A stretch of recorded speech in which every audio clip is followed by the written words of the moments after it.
नमस्कार, मैं हूं गरिमा। स्वागत है आपका दस्तक लाइव में। आइए बढ़ते हैं भोपाल की खबरों की ओर। कोरोना के क्षेत्र में पॉजिटिविटी कम हो रही है। वैक्सीन को लेकर जनता में उत्साह है। महा वैक्सीनेशन अभियान सरकार का सफल हो रहा है। दूसरे डोज को लेकर जो उदासीनता थी लोगों में वह कम हो रही है। जनता की मांग पर फैसला लिया गया है कि जन्माष्टमी के दिन भी वैक्सीनेशन के कार्य चले। मध्य प्रदेश में लगातार पॉजिटिविटी कम हो रही है और रिकवरी हमारी बढ़ रही है और हम सबके लिए ये प्रसन्नता की बात है कि कोरोना को हराने के सबसे असरदार अस्त्र वैक्सीन को लेकर जनता में उत्साह है। हमारा 2 दिन का कार्यक्रम बहुत सफल रहा, महा वैक्सीनेशन अभियान 25 और 26 अगस्त का, और उसके बाद भी हम देख रहे हैं कि लगातार लोगों में इस बात को लेकर उत्साह है कि वो वैक्सीन लगवाएं और दोनों डोज के लिए। बीच में जो सेकंड डोज को लेकर थोड़ी उदासीनता थी वो भी अब समाप्त होती दिख रही है, पर उसके साथ ही हमें ये बात सुनिश्चित करना है कि हम कोरोना प्रोटोकॉल का जरूर ध्यान रखें। हमारी सरकार पूरी मुस्तैदी के साथ, चाहे टेस्टिंग का मामला हो चाहे वैक्सीनेशन का मामला हो, उसमें तो लगी ही है, पर हॉस्पिटल के उन्नयन और आईसीयू और बाकी बिस्तरों के उन्नयन में भी हमारी सरकार पूरी तरह से काम कर रही है। जन्माष्टमी के दिन भी वैक्सीनेशन होगा, छुट्टी के दिन? देखिए, क्योंकि बहुत जगह से ये मांग आई थी कि जन्माष्टमी पर छुट्टी रहती है और छुट्टी के दिन यदि वैक्सीनेशन होगा तो लोगों को उसकी सुविधा मिलेगी, इसलिए जनता की मांग पर ही ये निर्णय लिया गया है। हमारे वैक्सीनेटर और हमारे पैरामेडिकल और नर्सिंग स्टाफ को मैं धन्यवाद देता हूं कि उन्होंने इस दिन भी वैक्सीन लगाने के लिए हामी भरी है। ये जनता की मांग पर ही लिया हुआ निर्णय है। तो बाल कांग्रेस बना रहे हैं, बाला बच्चन को प्रभारी बनाया गया है। 14 तारीख से ये शुरू है। 1 लाख लोगों का बनाने का लक्ष्य। 16 से 20 साल के बच्चे, एज 16 से 20 साल, 16 से 20 नाबालिग। देखिए, वैसे तो ये कांग्रेस का अंदरूनी मामला है और मैं कांग्रेस के नेताओं को बस यही निवेदन और गुजारिश करना चाहता हूं कि जिस प्रकार से अनुशासनहीनता युवक कांग्रेस और एनएसयूआई के माध्यम से युवाओं में फैलाने की कोशिश कांग्रेस ने की है, ऐसी कहीं बच्चों में अनुशासनहीनता ना सिखा दें। दिक्कत देखिए, हमारी सरकार हर घटना का संज्ञान लेकर कार्रवाई कर रही है और जो भी वीडियो आए हैं उस पर तुरंत सरकार ने ही, पुलिस ने संज्ञान लेकर कार्रवाई की है। पर मुझे कहीं ना कहीं इन वीडियो को लेकर यह भी संदेह होता है कि इस तरह से लगातार वीडियो क्यों आ रहे हैं। क्या ये कांग्रेस की साजिश है? क्या कांग्रेस जानबूझ के वर्ग संघर्ष कराना चाहती है? क्योंकि हर समय कांग्रेस की ये परिपाटी रही है। कांग्रेस ने दंगे कराने की बात हो, वर्ग संघर्ष कराने की बात हो, हिंदू मुसलमान को लड़ाने की बात हो, अंग्रेजों की एनी बेसेंट द्वारा बनी हुई कांग्रेस ने फूट डालो और राज करो की नीति ही अपनाई थी। और अब सोनिया की कांग्रेस भी हम देखते हैं कि लगातार वर्ग संघर्ष और इस तरह के बयान देने के उनके नेता आदी हो गए। हमने जो कार्रवाई करनी थी हमने की है, परंतु जांच का यह भी विषय है कि ऐसी घटनाएं कहीं फैब्रिकेटेड तो नहीं है। ऐसा क्यों वीडियो बन जाता है, वीडियो क्यों वायरल हो जाता है, क्यों सबसे पहले कांग्रेस के ट्विटर हैंडल से वो वीडियो वायरल होता है, ये जांच का विषय है। क्या कांग्रेस ही ऐसी घटनाएं करवा रही है और सरकार को और जानबूझ के बहुसंख्यक समाज को बदनाम करने की कोशिश कर रही है? क्योंकि कांग्रेस का और सोनिया गांधी का इटली के इशारे पर हिंदुओं को बदनाम करना, हिंदू संगठनों को बदनाम करना, ये उसका एजेंडा है।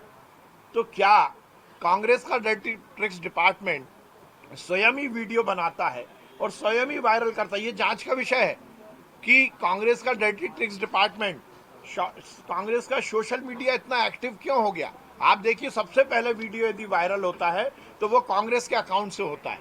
तो ये वीडियो उनको कहां से मिल जाता है? पाकिस्तान जिंदाबाद के नारे लगते हैं, 3 दिन बाद दिग्विजय सिंह उसका खंडन करते हैं और वो नया वीडियो ले आते हैं। तो ये वीडियो कहां से उनको मिल जाता है? इसलिए जांच का विषय है, परंतु इसको लंबा बात करने की आवश्यकता नहीं है। कार्रवाई हमारी सरकार ने की है, परंतु ये जरूर है कि इसमें कांग्रेस का ये कहना है कि ऐसे लोगों की नागरिकता खत्म कर देनी चाहिए, उनका संपत्ति का अधिकार छीन निश्चित रूप से ऐसे लोग जो हैं उनके खिलाफ सख्त से सख्त कार्रवाई करनी चाहिए। जो देश का खाते हैं और पाकिस्तान का गाते हैं, उनको इस देश में रहने का अधिकार नहीं है। निश्चित रूप से उनके खिलाफ देशद्रोह का मुकदमा लगा और सख्त कार्रवाई होनी चाहिए। कांग्रेस की तरफ से एक तरफ जो मध्य प्रदेश सरकार 2.5 लाख करोड़ का कर्जा है और 100 करोड़ का प्लेन खरीद रहे हैं। देखिए दो बातें मैं निश्चित दो बातें मैं बताना चाहता हूं पूरी तरह से। प्लेन खरीदने का प्रस्ताव कमलनाथ जी का था, एक बात। दूसरी बात, हमने जो भी कर्ज लिया है उसका युक्तियुक्तकरण किया है। ये कांग्रेस की सरकार नहीं है जो मंत्रियों के बंगले पर खर्च करने के लिए कर्जा ले रही थी। ये कमलनाथ की सरकार नहीं है जो मुख्यमंत्री निवास पर ऐशो आराम के लिए कर्जा ले रही थी। हम यदि कर्जा लेते हैं तो वो जनता पर खर्च करते हैं। हम चाणक्य नीति की बात करें या दुनिया की किसी भी अर्थव्यवस्था की या किसी भी सरकार की बात करें, यदि जनता के हित में, जनता के कल्याण में और विकास के लिए कर्जा लिया जाता है तो वो युक्तियुक्त माना जाता है। हमारी सरकार ने संबल योजना शुरू की। कोरोना के समय हमने लोगों को फ्री इलाज उपलब्ध कराया। हमने ये सुनिश्चित किया कि कोरोना का लोगों को इलाज ठीक ढंग से मिल सके। और कांग्रेस की सरकार ने तो 2000 करोड़ रुपए कर्जा लिया था, 20,000 करोड़ रुपए कर्जा लिया था, परंतु आप बता दीजिए उन्होंने एक भी योजना को शुरू किया, और बल्कि जो जन कल्याणकारी योजनाएं थी उसको बंद करने का काम उन्होंने किया था। प्लेन की आवश्यकता क्यों पड़ गई सर? 60,000 सर, बिजली को लेकर सवाल है कि बिजली के बहुत ज्यादा गहराती में नजर है, कोयला खत्म हो चुका है बिजली कंपनियों के पास। देखिए, हमारी सरकार ने हर स्थिति को ठीक करने में सफलता अर्जित की है और जो भी स्थितियां बनी है, परिस्थितियां बनी है, उनको ठीक किया जाएगा। मध्य प्रदेश में बिजली के मामले में, ऊर्जा आपूर्ति के मामले में हमने रिकॉर्ड बनाया और ये हमारी सरकार है। ये अलग बात है कि 15 महीने जो कांग्रेस की सरकार रही उसने जिस प्रकार से दुर्व्यवस्थाएं फैला दी, बिजली कंपनियों को जिस प्रकार से घाटे में लाके खड़ा कर दिया। कमलनाथ जी के समय हर व्यवस्था को खराब करके प्राइवेटाइजेशन करने की उनकी तैयारी थी। वो ये चाहते थे कि प्रदेश की हर व्यवस्था खराब हो और वो अपने सेठ मित्रों को उन धंधों में डाल सके, और इसीलिए उन्होंने बिजली कंपनियों की भी हालत खराब की। अब हम ठीक कर रहे हैं और ठीक हो जाएगा। बात है कि हमारे यशस्वी प्रधानमंत्री जी मन की बात से पूरे देश को संबोधित करते हैं और कुछ ना कुछ नया देश में क्या कुछ घटित हुआ है और सरकार आगे क्या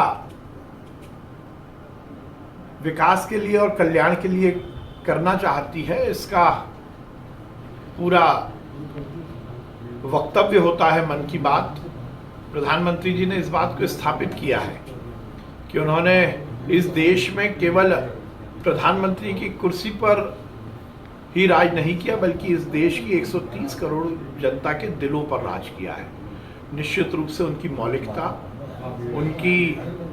उनका दर्शन, उनका विकासशील और कल्याणकारी सरकार चलाने का सपना लगातार इस देश में पूरा हो रहा है और उनके नेतृत्व में ये देश पूरी दुनिया के मानचित्र पर तो सम्मान अर्जित कर ही रहा है। सबसे महत्वपूर्ण है कि देश की जनता भी पूरी तरह से सरकार के माध्यम से समाज की मुख्य धारा में जुड़ रही है। खेल को लेकर भी चर्चा की लगातार मैंने जैसा कहा कि उन्होंने प्रोत्साहित किया, युवाओं को प्रोत्साहित किया है खेल में, और खेल के माध्यम से युवाओं को प्रधानमंत्री जी का प्रोत्साहन ही तो है, जिसमें इस बार हमने ओलंपिक में स्वर्ण पदक जीता। और उन्होंने आज भी इस बात को इंगित किया है कि युवा ही इस देश के भविष्य का निर्धारण करेंगे और हम सब बढ़ चढ़कर देश के निर्माण में और समाज के निर्माण में लगे, यही उनका ध्येय है। ठीक है। बाल कांग्रेस बना रही है, इसमें इसलिए भी कोई आश्चर्य की बात नहीं है कि जब पप्पू गांधी जैसा कांग्रेस का नेता है तो वहां बच्चों की पुलिस ही तो स्थापित होगी। पप्पू गांधी को लगता है कि युवक कांग्रेस के लोग सुनते नहीं है, NSUI वाले उनको मानते नहीं है, और कांग्रेस में तो आप देख रहे हैं G23 की उनके खिलाफ मीटिंग होना शुरू हो गई है। तो उन्हें लगता है कि बच्चों को इकट्ठा करके थोड़ी बहुत राजनीति कर लें। पर फिर मैं ये कहूँगा, बच्चों को इकट्ठा करो, परंतु बच्चों को संस्कृति से जोड़ो, बच्चों को अनुशासन से जोड़ो, बच्चों को इस देश की परंपरा से जोड़ो। उनको इटली की परंपरा मत सिखा देना कांग्रेसियों, उनको विलायत की परंपरा मत सिखा देना। उन्हें संस्कार, संयम और अनुशासन सिखाना, और वैसे सही मायने में अपनी राजनीतिक रोटी सेकने के लिए, अपनी राजनीतिक दुकान चलाने के लिए बच्चों को पढ़ाई से विमुख करके राजनीति की तरफ ले जाना, यह बहुत उचित मैं नहीं मानता।